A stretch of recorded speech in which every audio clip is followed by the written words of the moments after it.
Hello students, welcome back to my channel. I am today here with the second part of inheritance tutorial.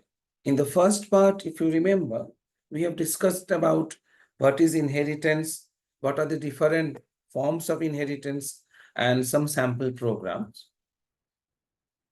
Now, in this part, we'll discuss about the later part of the inheritance, that is abstract class and abstract methods, interface and its use, polymorphism in Java program. So without any delay, let's proceed.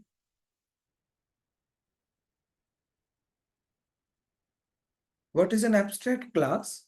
An abstract class is a class that is declared by using the abstract keyword. It may or may not have abstract methods. Abstract classes cannot be instantiated. That means you cannot create any object of abstract class, but they can be extended using into subclasses. That means we can inherit an abstract class. Now here may question arrive, what is an abstract method? A method which does not contain any body is an abstract method. Now the points of abstract classes to be remembered are abstract class contains abstract methods. Program can't instantiate an abstract class. Abstract class contain mixture of non-abstract and abstract methods. If any class contain abstract methods, then it must implement all the abstract methods of the abstract class. Here is an example of an abstract class with an abstract method, and that has been inherited by a subclass. See, the abstract class A having a method abstract void call me. So here you are getting only the method declaration, and then another method void call me to, which is a normal method. In this method, we have print statement implementation of call me to method of class A. Now class B is another class which is inheriting class A, and this class having a method void call me. Now this void call me is same as that the abstract class method void call me. So same method with complete implementation. Here we have a print statement. And then in a demo class, I'm creating an object of class B, which is calling call me method as well as call me to method. So when this will be executed, you will find first call me method will be executed and it will display implementation of call me of class B, and followed by the implementation of call me to method of class A. So the output of this program will be implementation of call B method of class B, followed by implementation of call me to method of class A.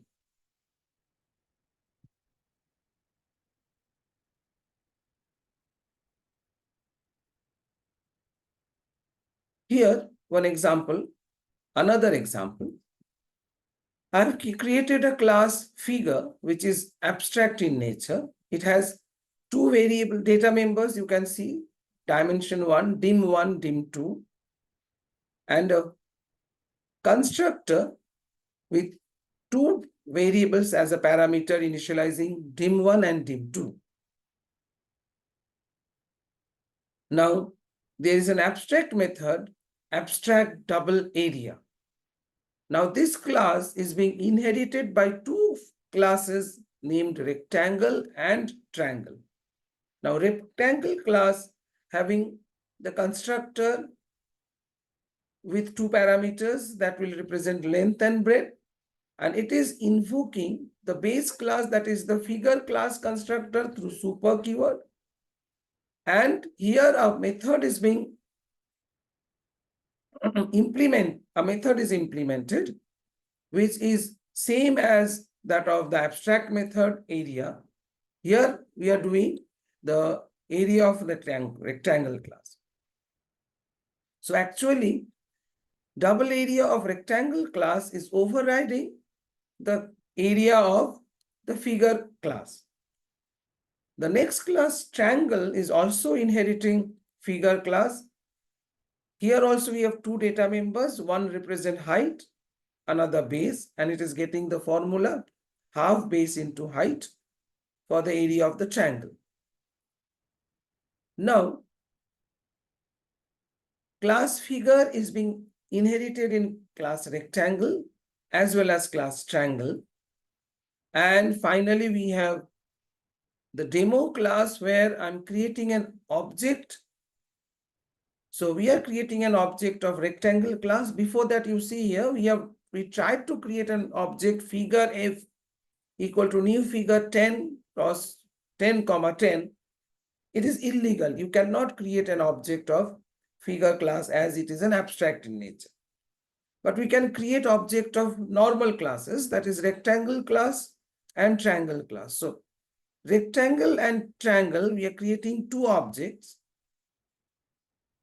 Now what I'm doing here with the figure, I'm creating a variable, not an object. Figure f. This is okay, but no object is created. Now figure f is now pointing to R, which is the object of rectangle class, and using figure dot area, I'm computing the area of the rectangle. At the same time, the same variable of figure is pointing to the object of triangle class, and we are getting the area of a triangle. Now let's come to interface. What is an interface? An interface in Java is a blueprint of a class. It has static constants and abstract methods. Java interface also represents the is-a relationship. If you remember, inheritance is a is-a relationship. An interface is a collection of abstract methods. A class implements an interface, thereby inheriting the abstract methods of the interface. An interface is not a class. Writing an interface is similar to writing a class, but there are two basic differences. A class describes the attributes and behavior of an object, whereas an interface contains behaviors that a class can implement.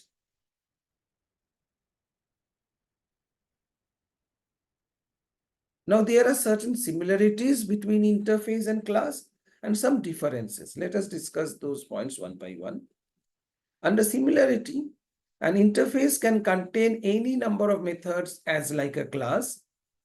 Interface is written in a file that also have an extension .java like a class. The bytecode in part of an interface is also comes with an extension .class as like of a class in a Java. Now there are some differences. First, you cannot instantiate an interface. That means we cannot create an object of interface. An interface does not contain any constructor. All the methods in interface are abstract in nature. An interface contains fields or data members that must be declared with both static and final, or even at least final.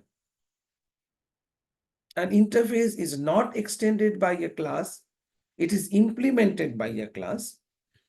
An interface can extend multiple interfaces. Now, the relationship between classes and interface is given through this diagram. See, a class extends another class, which we call as inheritance. A class implements an interface, but an interface extends another interface.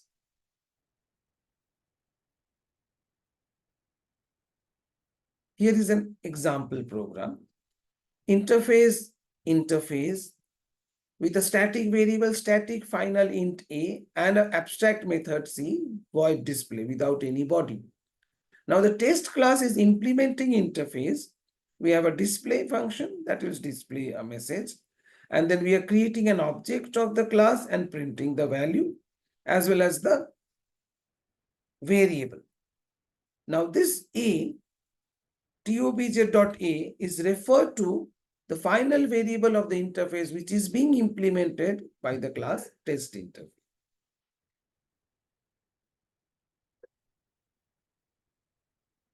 Multiple inheritance in Java is done through interface.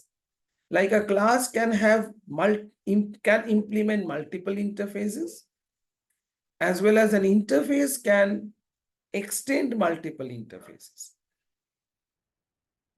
So if a class implements multiple interface or an interface extends multiple interface, it is known as multiple inheritance in Java. Otherwise, multiple inheritance between two classes are not possible.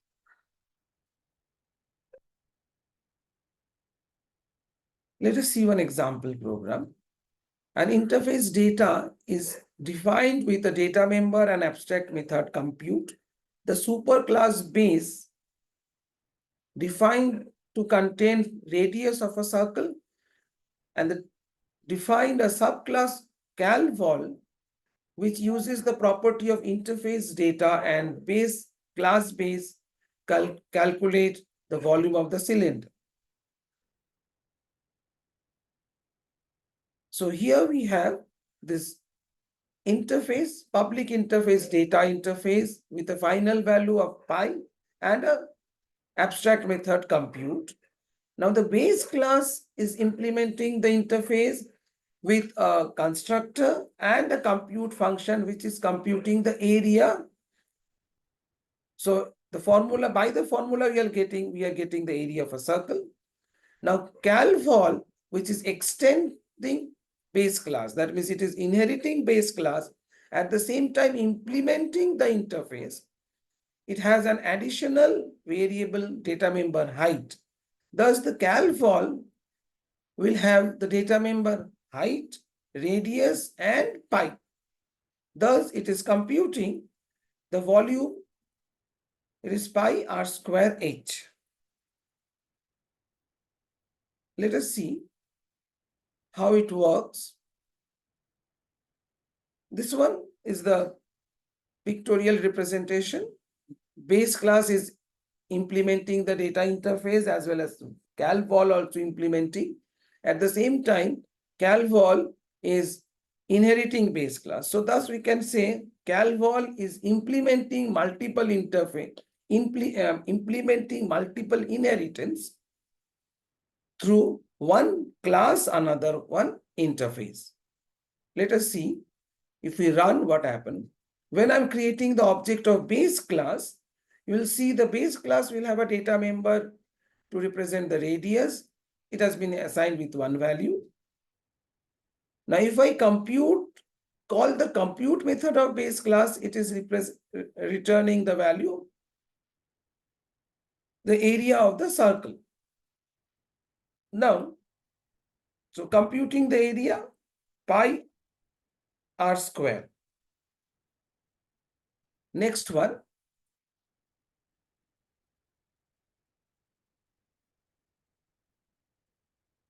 When I'm calling the object, creating the object of calvol, calvol will have this radius, the data member to represent radius from its base class, and the height of its own. So yellow color shaded data members are represented by the class itself, whereas which is not highlighted is its base class. Now here you cannot see the pi value. Pi is not represented under any class, any of the class. Rather, it will be used by those classes which is being defined in the interface. Now, when I'm calling the compute function of the calvol, what it is happening? We are getting the computing the volume, that is pi r square h. So I hope it is clear how interface is being implemented. Now the next topic is polymorphism. You all are aware of it from class 10. Polymorphism is derived from two Greek words, poly and morph, which means many, and form. Hence, polymorphism meaning in Java refers to the ability of object to take on many form. In other words, it allows different objects to respond to the same message or method call in multiple way. For example, a shape class having area, it can be area of a circle or area of triangle or area of a rectangle. types of polymorphism. Basically, we have two types: compile type polymorphism, runtime polymorphism. Compile time polymorphism is done through method overloading or function overloading and operator overloading. Though Java does not support operator overloading, so we have only method overloading. And runtime polymorphism is exhibited through method overriding, which is a part of interface. We have discussed this in my previous video on inheritance part 1. Now some basic questions. Difference between function overloading and function overriding. Overloading is the process of having more than one function with the same name in a particular class, whereas overriding, it is the process of having two functions having same name but in two different classes, where one is the base class, another one is the child class.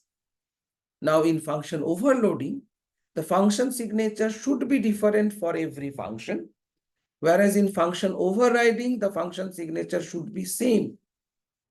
Function overloading, it is the concept of polymorphism, or we can say compile time polymorphism. Function overriding is the concept of inheritance or runtime polymorphism.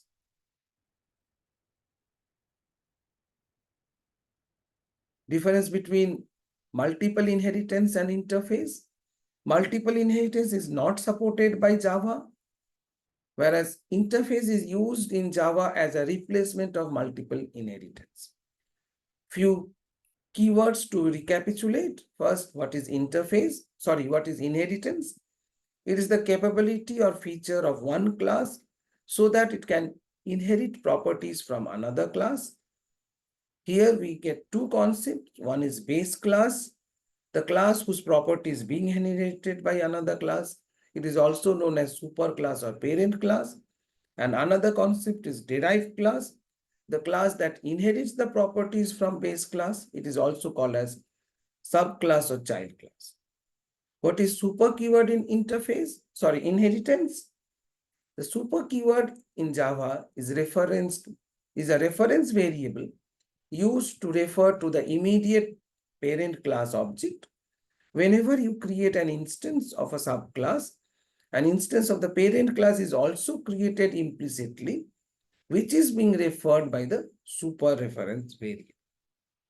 So that's all from this video. This entire video of inheritance part 1 and inheritance part 2 is together for the concept of inheritance in Java. Thank you.